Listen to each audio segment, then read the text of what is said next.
દ્વારકા વાળા એને પ્રાર્થના કરી આહિર સમાજ જેમ એક થયો છે એમ સમગ્ર ગુજરાત અને ભારતમાં એક થાય અને થયો છે આજે એની દ્વારકા વાળાએ કૃપા કરી છે ભગવાન રામનું આવું સરસ મંદિર આવો રાસોત્સવ કાલે થવાનો છે અને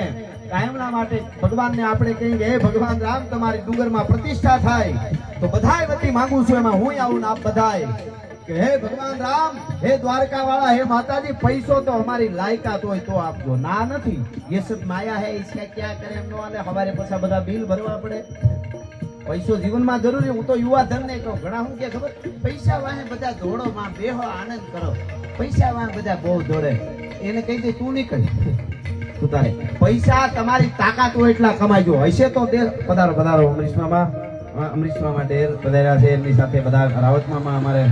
હા હા આવો આવો આવો વાહ વાહ બધા એમની સાથે પધારેલા મહેમાનોનું અહીંથી હું સ્વાગત કરું છું આવો આવો આવો આવો આવો વાહ વાહ ભાઈ વાહ આ ડુંગર લુંબો જુંબો ભીનો બાપા ખમા ખમા તમને એ યુવાનો ડુંગરના આહિર સમાજના યુવાનો આ તમારી ભક્તિ ફળી છે બાપા તમારી મહેનત ફળી છે 2 મહિનાથી તૈયારીઓ કરતા છો ત્યારે આ વાતાવરણ ઊભું થયું છે એમને નથી થતું બાબા વાહ વાહ પધારો રાવત મામા પધારો રંગ છે તને રાવતા જય હો આવો આવો અને ફરીને બધા વડીલોનું અહીંથી સ્વાગત કરી અને હું વાત તમને ઈ કરતો હતો એકવાર આ જે આ ખંભામાં જો આમ નાખ્યા છે ને આમ લુંગીઓ જેવા એવા કેટલા યુવાનો અહીંયા છે આ બેસારે જેવા તો નાખેલા દેખાય પણ આખા આહિર સમાજ યુવાધન જે યુવાનો જેટલા ઉત્સાહથી આ ધર્મ કાર્યને પૂર્ણ કર્યું છે જેટલા ઉત્સાહથી આવો માહોલ ખડો કર્યો છે 2 મહિનાની મહેનત હશે એકવાર જોરદાર તાળીઓથી બધા આહિર સમાજના યુવાનોને આપણે વધાવવા જોઈએ અત્યારે પરિણામ આવે છે મહેનત ઘણી કરવી પડે એટલે હું કહેતો હતો કે ભગવાન હે ભગવાન રામ પૈસો તો અમારી લાયકાત હોય તો આપજો ના નથી પણ લાયકાત હોય તો આપજો પણ આ બધા બેઠેલા એના વતી મારા વતી કહું છું અમારી કુળની આબરૂ કાયમના માટે હાચવી લેતો એનાથી મોટું જગતના ચોકમાં બીજું કાંઈ નથી ભલા માણસ લાજ રેખ તો જીવ રેખ જીવ લાજ મેની જીવ મરે કે સાયા માગું તું કને દોનોય ભેળા રેખ અને હારા માણસ પાસે બેસજો હું કાયમ પ્રોગ્રામમાં કહું છું તમારી પાસે 1 રૂપિયો ન હોય મૂંઝાતા નહીં સારા માહોલમાં બેહવા માંડો 10 વર્ષમાં ક્યાંય હશો ગેરંટી આપું છું બાકી કરોડોપતિ હો ને અમુક પનોચીમાં ઘરી ગયા ને તો બંગલા ગાડીનું ઠામ એ કાર્ય ક્યાં સટામાં જાય તમને નહીં ખબર પડે ધ્યાન રાખજો રાકા પાસે બેહતા જ નહીં હા માવા હારું થઈને ખિસ્સા પાડી નાખે એવા મિત્રો ન કરતા हाँ मर्द शीश पर नवे मर्द बोली पहचाने मर्द खिलावे खाई मर्द चिंता नहीं माने आ मर्द नो मोटो गुण चिंता ने नो माने नहीं बधे जीते भले नी वावाजोड़ा माथे गमे एवा आवे मर्द चिंता नहीं माने मर्द लेई करू दे मर्द ने लेता आवड़े देता आवड़े खाली लेता आवड़े ने तो को उभा मोर ने दिए खाली देता आवड़े तो वाहे कई વધે नहीं मर्द लेई करू दे मर्द को मर्द बचावे मर्द ने मर्द ज बचावी हगे हाँ અને ગહરે સાકરે કામ મર્દ કો મર્દ ही આવે જ્યારે ચારે બાજુથી મોત મોત મોત થવા મળે મરણ મેવાડા આવે પીઠિયા પાણી ખોદતું વાહે મોત પાણી ખૂંદતું આવતું હોય અને એમ લાગે કે હવે કોઈ જૂનાગઢના દીવાને નો બચાવી શકે તાકાત નથી પગલા મોત ખૂંદતા આવતા હોય ઈ વખતે આડીદર બોડીદર જેવા નાનકડા ગામમાંથી એક મર્દ ઊભો થઈને કહે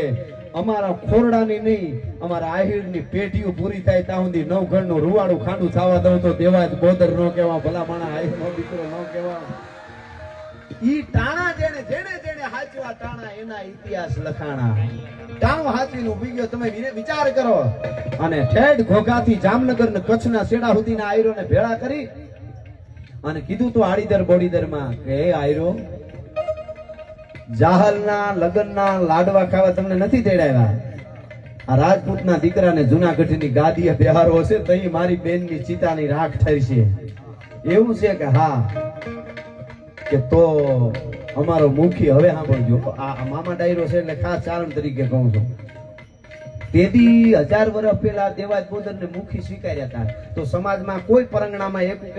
વડીલ હોય ને મોટો તો એની વાહે હાલતા હીખી લેજો ઈ લીડર તો હું લીડર એવું ન કરતા એટલે તમને કોઈ દી કોઈ પાછા નહીં પાડી શકે ગેરંટી આપું છું આપણા વિસ્તારમાં એકાદો લીડર હોય વાહે હાલતા હીખી જાવ બધા ઈ તો હું ઈ છું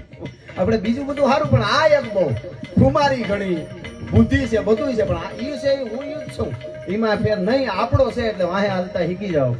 આપણાની વાહે હાલતા શીખી જાઉં,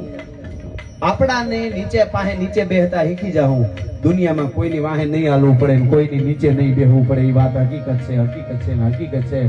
દેવાજ બોદરે કીધું કે જાહરના લગ્નના લાડવા ખાવા તમને નથી બોલાવ્યા. ભાઈ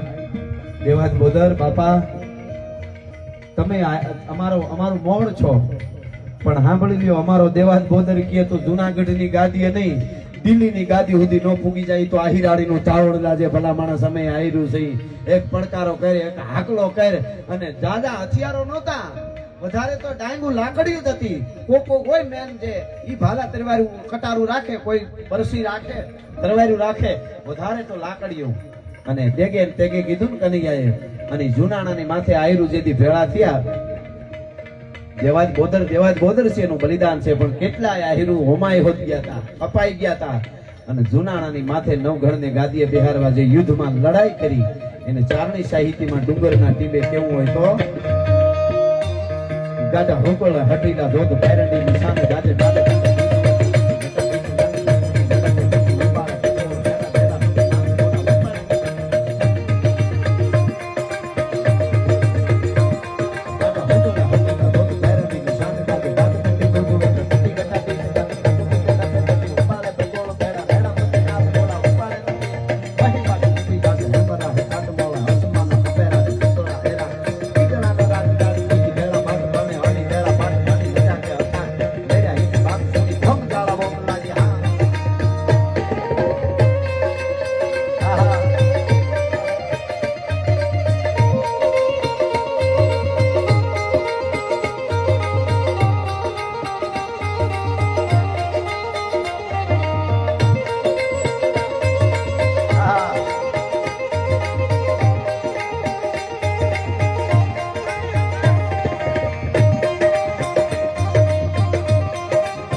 યુવાનો બધા જય શ્રી રામ જય શ્રી રામ જય સિયારામ જય શ્રી રામ કહેતા હતા.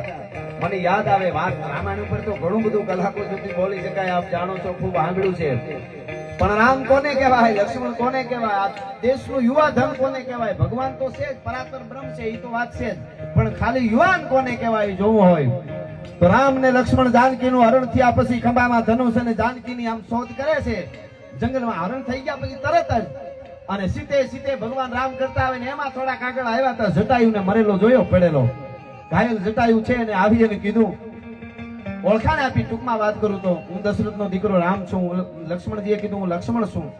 ઓહો, મારા મિત્ર છે દશરથ, અને તમારા પત્નીને સીતાજીને રાવણ લઈ ગયો છે. મેં કોશિશ કરી રોકવાની, પણ મારી પાંખ કાપી નાખી, એટલે હું નીચે પડી ગયો છું. અને હું તમને હવે હું ઓળખાણ આપું, બધી કઈ બાજુ સીતાજી ગયા એ બધી વાત તમને કરું. આવી રીતે એ લઈ ગયો છે. જે કાંઈ થોડી ઘણી વાત હતી, વાત બધી થઈ. એટલે એ વખતે એમણે જટાયુએ એવું કીધું ભગવાન રામને, જટાયુએ કે રાવણ છે એ સીતાજીનું હરણ કરી ગયો છે. રાવણ બહુ બળવાન છે, રાક્ષસ છે, પણ તમે જીતી જાઓ એ વાત હકીકત છે. હું આશીર્વાદ પણ આપું છું અને તમારે ઉપર મને ભરો હોય છે, તમે જીતી જાશો. પણ મારે કેવું છે ઈ કે મને માફ કરજો કે હું જાનકીજીને બચાવી ન શક્યો, સીતાજીને છોડાવી ન શક્યો. એનું મને બહુ દુઃખ છે અને હું જાઉં છું. અને તમારા બાપને રાજા દશરથને જઈને હું બધી વાત કરી કે આવી રીતે સીતાજીનું હરણ થયું છે અને આવી રીતે એના માટે હું કાયમ આવ્યો છું. અહીંયા